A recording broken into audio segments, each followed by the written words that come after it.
जळगाव जिल्ह्यातील पाचोरा नजीक अतिशय भीषण अशा प्रकारचा अपघात किंवा ही दुर्घटना घडलेली आहे आणि काही लोकांना ट्रेनमधनं धूर येतोय असं वाटल्यामुळे किंवा त्या ठिकाणी आग लागली आहे असं समज झाल्यामुळे त्यांनी ट्रेनमधनं उड्या घेतल्या आणि समोरून येणाऱ्या दुसऱ्या ट्रेननी त्यांना उडवलं आणि मोठा अपघात त्या ठिकाणी झालेला आहे.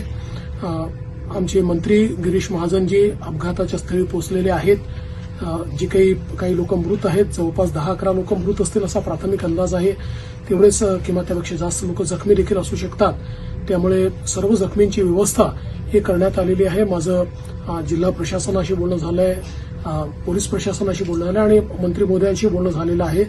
ज्यांना जे त्या ठिकाणी मृत आहेत त्यांच्या कुटुंबाला 5 लाख रुपये मदत ही महाराष्ट्र सरकारच्या वतीनं आम्ही देणार आहोत आणि जे जखमी आहेत त्यांचा संपूर्ण उपचार हा वेगवेगळ्या हॉस्पिटल्समध्ये जिथे जिथे ते आहेत तो सगळा मोफत उपचार त्या ठिकाणी करण्यात येईल आणि त्यांचे जे नातेवाईक आहेत त्या नातेवाईकांच्या फॅसिलिटेशन करता किंवा त्यांना नीट सगळ्या गोष्टी मिळाव्यात अशा करता देखील सर्व प्रकारचे निर्देश देण्यात आलेले आहेत. अतिशय दुर्दैवी अशा प्रकारची घटना आहे आणि मंत्री आमचे गिरीश महाजन या संपूर्ण जी काही घटना आहे त्या घटनास्थळी पोहोचून सर्व प्रकारच्या गोष्टी हँडल करत आहेत.